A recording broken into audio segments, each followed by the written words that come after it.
Look at this, folks. 126-year-old barge in the River Shannon at Ballina. And we're just going to go meet the crew. The lady who lives on it. This is her home, Hilary Hunter. This is Dave. He's going to talk to us about it in just a second. Connor. Hello.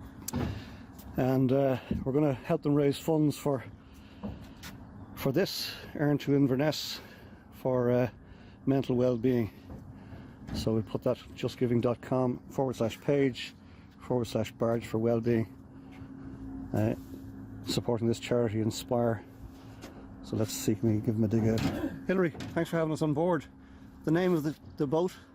Drie Gebroeders, which is three brothers in Dutch. Can I come on board? May I? Can, of course. Welcome aboard. Thank you indeed. And how long is the barge? So she's 16 metres or 52 feet Okay. by 4.2 metres, about 13 feet I think that is. Okay. She's 33 tonnes of riveted iron. Wow. And I've been told that pre-Hiroshima steel is the best stuff to have, so Okay. she'll outlive all of us probably. Sure, yeah, She'll have a few yeah. more skippers after us. Yeah. Amazing, amazing. And I'd say not too many of the boats in the Shannon here would mess with you. No, that's right. Yeah, we try and stay away from anything that's a bit squashy.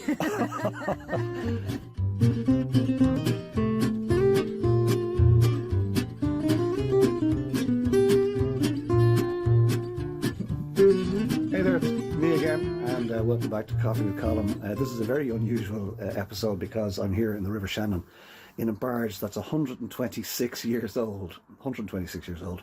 And I met some amazing people. So I was in swimming and I got out, and one of the guys on the boat said, "Would you like to come in for a cup of tea?" And I said, "Sure will." So I'm going to introduce you to some of the people, and we'll get some of the story. It's amazing. Lady Hilary Hunter. So this is Lady Hilary Hunter, I understand. The wagtail. And we are here on her home, in her home, on this wonderful barge. Hilary, lovely to meet you. And you? Tell us about the crew. Oh, to tell you about the crew, of course, the most important part. So we have Brian McGuinness, Hey, Brian. skipper of the last 2 years, Happy days. and general excellent engineer and chef. Excellent. We have our latest recruit to the Motley crew, which is Connor. How do you do? And Connor has survived from us all the way around the coast of Ireland, with us, I should say, all the way around the coast. And then we have Dave, who is an established Motley crew member, and he's been with us a few times, done a bit of Scotland with us, and Came back for more punishment. Yes. And Hilary, how did you end up in this beautiful machine? Well, 10 years ago, I was living in the south of England, living and working over there, and as a lot of people will know, mortgages are crippling, and I needed to find an alternative way to live. So I had friends who lived in a barge. Living in barges is much more common over there, and in boats of all sorts. And so I started doing a bit of research and ended up in Holland looking at lots of these, went over a couple of times, started looking at motor barges, and then fell for the romance of the sail. And so the rest is history. Then I brought her back to England, moved to a couple of different places with work, and then came home a few years ago and brought her back to Northern Ireland. And we're currently moored in will be when we go home, back in Lough Erne in County Fermanagh. At Enniskillen. Been home for the last couple of years. Fabulous. Couple of winters, yeah. Fabulous. And what prompted you? You'd never sailed before, had you? No knowledge of boats, didn't know anybody with a boat. I'd always lived by the coast and loved the beaches and things, but had never had the opportunities to go out sailing or any of that sort of stuff. So it was England that started that journey, surrounded by people that sailed and lived on boats and all that sort of thing. And it was just, I was working in the environmental sector, so it was very sort of greeny and looking at alternative ways of living and things, and so ended up, as I say, on this. And it's definitely very alternative. Do you know how many people live on boats? Not in Ireland, in Ireland, no. Okay. There would be small communities here and there. There's in Northern Ireland there would be probably only half a dozen boats, if that, that I know of, but around Dublin there's a lot more. There's a lot of communities there who are currently campaigning for against the rate hikes and things. Yeah, crazy, There's a big campaign going on in Dublin at the moment for the communities there. Wow. And do you feel safe? Do you mind me asking? Very, yeah. She's always been my sanctuary, Okay. and once I get that door shut, you know, she's 126 year old riveted iron, so nobody's going to bash a hole in her very easily, you know. Yeah, we were talking earlier so yeah, about. I've always felt very safe wherever I've been, and I've lived in all sorts of places and random communities here and there, you know. And I assume the community itself, you know, it closes ranks as well if needs be. Is very supportive. I mean, you're not in and out of each other's houses or boats or whatever, you know, same as ordinary houses. But if you need somebody's help, there's always somebody there to give you a hand, which is nice. You know, you just have that camaraderie that you all have the same struggles and benefits, and you all appreciate the same sort of way of life. You know? Sure, yeah.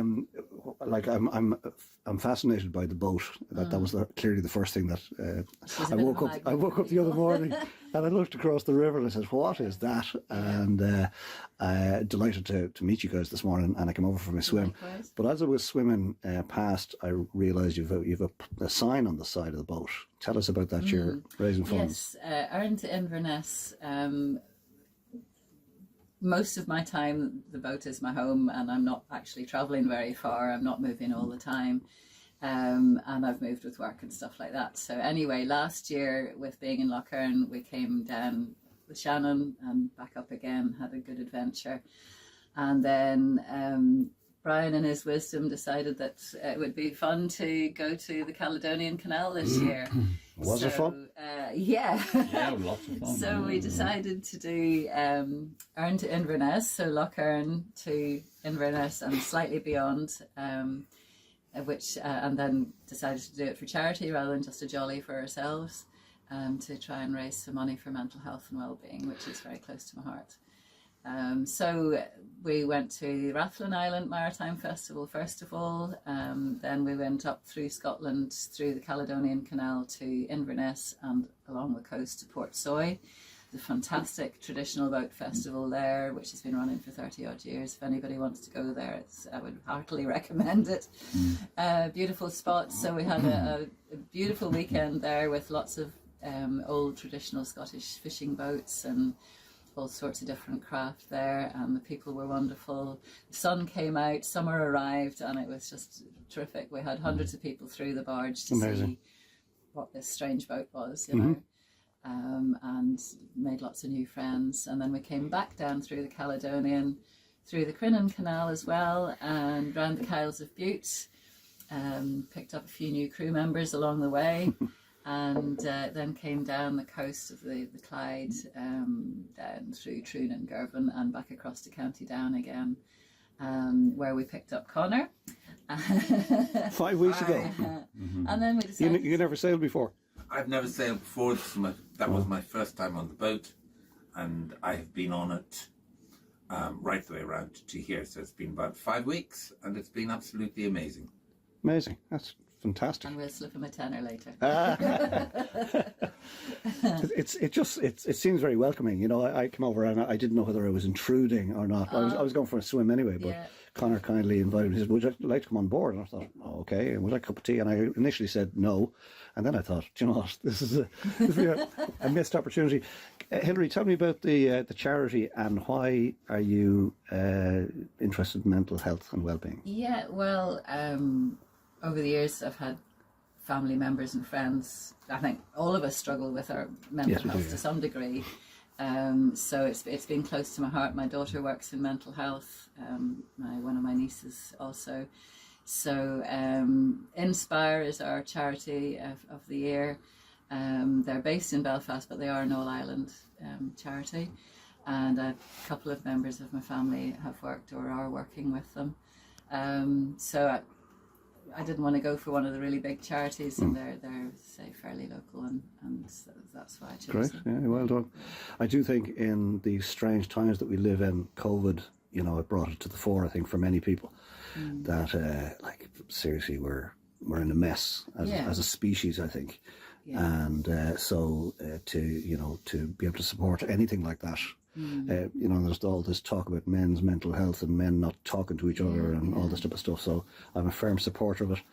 And it's such a while. The likes of Inspire, they work with everybody from going into people's workplaces, advising on how to, watch out for bodies with health problems or whatever, right through to what my daughter was doing, which was in a residential place with serious schizophrenics and, the deep end of it, really. So there's such a vast array of services in between that, and they're stretched. They've no money for anything, anything, even though we're not raising huge amounts, it might pay for something. Tesco, without giving them a plug, they have a saying which I use all the time: every little helps. Exactly. Yeah. And it really does. So maybe this will help somewhat. And even the conversation might help somebody. And I think that's the issue. We don't know. We pass people in the street, right? We don't know what's going on. We don't know what's going on behind any closed door anywhere in the world. Who they are, exactly. where they are. You don't know what's going on in their heads, in their lives, and just smiling at somebody might make a difference to their life. So there's help out there, and that's partly why we all do invite people on too, because we've lots of people on a motley crew who want to come with us, but maybe haven't had time yet. People that have only come for a day. But it's that connection with the water and nature and the environment, so that benefits us all so much. Couldn't be better. Well, I wish you continued success with it, and we'll put this out on social and just see if we can get a bit of traction for you. Thanks for coming aboard. Oh, come here, pleasure, completely unscripted, as you know. I might just record a few snippets around the boat if you don't mind. Yeah. And if you want to take anything off the website or the socials, and on Facebook and Instagram as well, and the Old Dutch Barge is the website. Hilary, thanks for that, and I'll just go to the lads. Dave, hi. Thanks for being part of it. Not at all, my pleasure. You're enjoying your time on board, yeah? Yes, I am. Yes, great. Yes. It's a rough living in a way, but it's good fun. Good We're not up to his usual standards. No. Indeed. How long have you been sailing? I've been sailing for quite a while, but it's the first time on a barge, which is a totally different experience to sailing on yacht. And how do you guys know each other? I mean, what's the link there? Colm and I met. He was a professional photographer, which we had used him for. I used to work with a radio station in Belfast. Okay. And he was the official photographer. That's how we sort of originally met and became sort of friends. And then how did you meet Hilary and get invited on board? Was through my mechanic's son. Okay. He bought a car from Kieran, who I knew, and he sent me a photograph of a barge and said, "What about that?" I go, "Wow." I said, "Where's that?" He said, "Lisnaskey." I said, "Where Lisnaskey?" He says, "Owned by a girl called Hilary. She's always looking for a crew. Give her a ring." So I rang her. The rest is history. Fantastic. And then the old man of the sea. What about him? The sea dog. Woof, woof. You were telling me about the spot underneath you. We'll go there in a minute, but Right. you're on the water all your life. Yeah, fished Yeah. from my sense. There you go. And still at it. Still Can't get away. Still involved in it, yeah. Fabulous. Look, we're a real pleasure meeting you all. Thanks for taking the time this morning and for making my Sunday morning even more special. And so this is Connor. We're making our way towards the front of the boat, which I believe is called the bow, because I'm completely naive when it comes to this. In fairness to him, he's only been sailing for 5 weeks, so he looked the part. Smee comes to mind. Right, talk to us, my friend. Okay, so these are the lee boards, Okay, and they are a ton each. So there's one on each side. what do they do? The boat is flat bottomed. It's just over 3 feet in total to the bottom. So obviously if it's sailing, it'll blow all over the place. So these go down and up. Likewise, well, that's basically it. Okay. Well, when you say they go down vertically into the water. Yeah, well, the big planks. Okay. Right, so we have to wind them up and wind them down, and that's the punishment of the weakest member of the crew. Is that you? Yes. I love it. Yes. Come here, earlier you were telling me you came around by the Blaskets. We did. I got on in Bangor, County Down. My mental health hasn't been very good, and my friend thought this would be very good for me. It certainly gave me things to think about that were very scary and to not think about myself. So yeah, we went round down through Cork, staying in different places because Brian is the skipper, Very often we were staying in fishing harbours rather than sailing harbours. So we got to see a very, very, I suppose, exciting alternative life that normal mariners wouldn't see. Yeah. So it's been incredible. At some points the swell was 3.4 meters. So when you're down, the sea's above you. No, white waves or anything, Yeah. but still Good God. throwing the boat all over the place. Wow. Absolutely incredible experience. That's fantastic. And now we're here, and it's so calm and tranquil, and Killaloo not the most beautiful It's just place. beautiful. Yeah, we're so blessed, yeah. Yeah, so blessed, right? And so we're going up past Drumineer and all the way up to Carrick-on-Shannon, and then And come here, thanks for sharing that about that you were having a challenge there with the mental health. yeah, The 5 weeks on board, has it been useful? absolutely. You still talking to your friend? Look at the colour in me. Yeah, it's incredible, it's yeah. absolutely brilliant, absolutely fantastic. Yeah, right? lovely. I feel strong. I feel energized, and I feel like I've got direction when I get back home. Oh, nice one. Happy days. Well, keep it up. Couldn't think of anything better to do, honestly. No, and we're raising funds here for mental well-being, Definitely. wherever that might be. So happy days. Thanks indeed Great. for that. Thanks for sharing. Thank you. So we're going down here to the West Wing. Dave's going to show us his oops, hit the head. It's such a mess. Like, really. Luxurious quarters. It does look, there's two people's stuff here, so it's not just all my stuff. All right, okay. Well, Connor and I sort of swap between here and the couch outside. But there's a tiny little space, and this is where your domicile. This And what's is through there? This is just the forepeak, which is really a storage room. I think you squeeze in. Yes, squeeze in. It's just a store, really, for Wow. paint. And this is the bow of the boat, is it? Yeah. Incredible. But I say it could, if you cleaned it all out, it could maybe make another single boat. And this was a workhorse back in the day, wasn't it? This boat, yeah. I'm not sure what it held. I think it was maybe coal or something. But it was, say, 6 people actually lived on board the barge. They lived at the back where Oh yeah. the skipper will show you now. Yeah. Which is really the engine room now. It didn't have an engine up until I think the German army fitted the engine. Wow. Back in the Second World War. Good God. The First World War, it was going back and forward across the Channel sailing with food supplies to France. And then the Second World War, the Germans took it over because they were usually trying to invade England, so they wanted to Yeah. fit an engine to it then. Anyway. That was the first engine it had. That was Unbelievable. in 1940 something. So it's 126 years old. 126 years ago. Amazing. Listen, thanks very much indeed. You can guarantee there's no boats on the Channel that will be around in 126. That's for sure. That's for sure. I think this is the most fascinating thing. Is Okay. This door is this door, and then you open it and it becomes this door. Oh really? There's that door Okay. right up this person. Yeah. And then it becomes this one. Ah, look at that. Space saving. You wouldn't get it in IKEA. No, you wouldn't turn it down like this. So where are you now? Right. What's in here? This is Hillary's quarters. Oh, lovely. The master suite. We've got taller, we've got more room. The master suite. When she sits up in bed, she doesn't bump her head. So again, Tidy living. yeah. Well, it sort of contains your what you have around. And this is known as the head, is that right? This is known as the head. This is the toilet on a boat. All boats, every boat is known as the head. Okay, and why is it known as the head? The head. Back in the day of the old sailing ships, you're light, okay? Yeah, perfect, yeah. Back in the day of the old sailing ships, when the sailors had to do their business, Right. they used to climb over the gunwale, the side of the boat, and they would sit on the side, and all you could see then was their heads. Really? And that actually still applies today, because everybody say, "Oh, going to head," or have the heads been emptied, or what's always called the heads. Because of that. Because of that, it goes really just back to that. That's fascinating. Fascinating stuff. I think so too. Come here, it's an amazing space. An amazing space. It's That, a great use of a small space, really really. is, yeah, it really is. But back in the day, this was all. This would have been the whole of the boat, really. You know. Incredible. The living quarters, say, were down the back behind where the engine is now, but say in those days there was no engine. Oh, yeah, we get the skipper to show us that, yeah. There's original photograph there, you can see the boat was higher at the back, but that's all been taken away now. Okay, I'll check that out now, yeah. Check it out. Cool. Okay. Thanks indeed. So, Hillary, I'm glad it wasn't me. this is your kitchen area. It is very messy.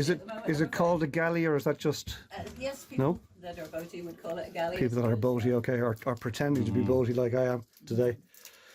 And this is your living area. Very nice. Is that a, Bit of a state at the moment, I'm afraid, having been away from home. is that a solid fuel, Multi-fuel stove. multi-fuel stove, yeah? Radiators with central heating Great. as well. And then this here is a photograph of With all the sails up. the barge with the sails up. Isn't that just stunningly beautiful? Stunningly beautiful. Picture above is her when she was new. This is her when she was new in 1898, 126 years ago. It's ridiculous in terms of the history, isn't it? Really. Fantastic, absolutely beautiful. Beautiful. And the skipper's going to show us where the family lived back in the day. Now, our fuel, engine room, fuel tanks and all the like. So where we are now at the moment, this was all the hold. This was All cargo. for cargo, because that was the work of the boat at the time, yeah? And then we go here. And we're into this tiny little space. Look at this.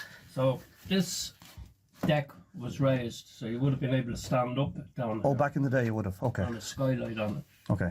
And there'd be a hatch cover down or a ladder down into it, access into it. So a family of 6 lived here, mother, father, Good God. daughter and 3 sons, and hence the name of the boat, Drie Gebroeders.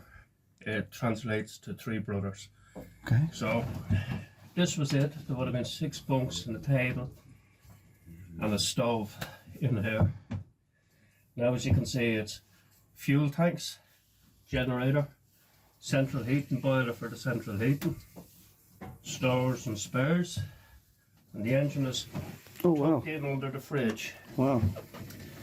So that's what we have. We've Beautiful. electric panels and everything. So that's what is here now. But a family lived here. Family of 6 lived here. Unbelievable. That's what it was. Unbelievable. Yeah. So Happy as days. I said, the Drie Gebroeders, the 3 sons got in. The mammy and daughter didn't get a look in. So probably hasn't changed a lot since then. No, it's There you go. amazing. Absolutely amazing. Well, listen, thanks for that. You're welcome. Thank you.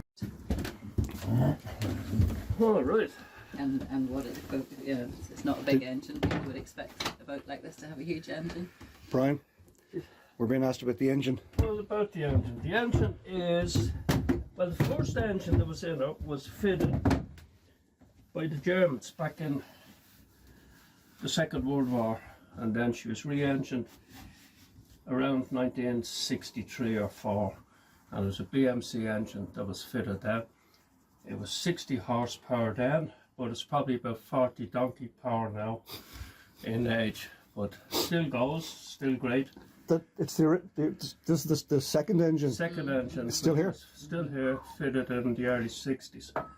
It's an engine that was fitted to Nuffield tractors or the 34th diesel Land Rovers. So that's what's in it. Oh, there you go. Runs at 1500 revs.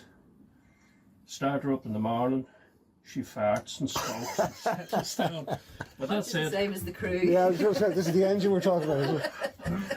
Yeah, so that's the engine, a BMC engine, 60 horsepower. Oh, amazing. It's great. Beautiful. And it only let us down once, come through Arden Crush. I just decided it needed a rest and stopped while we were There you coming go. up the lock. Lovely.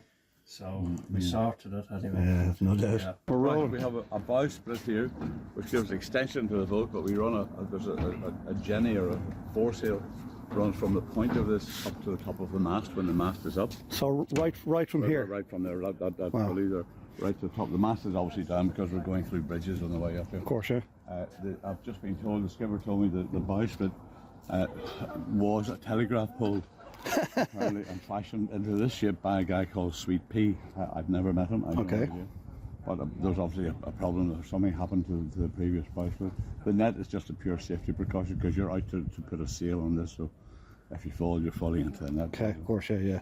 In between it and the main and the mast, you have another sail, which would be a tassel, we would call it on a yacht, but I don't know what it is on it.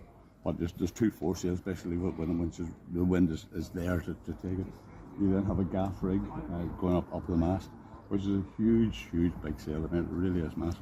Okay. And not easy. Anything on this boat is man-powered. There's no hydraulics. It's winches, and there are winches that you have to you break sweat. Right. But as Conor was saying, he's fit. You're a lot fitter when you come off this boat. Yeah.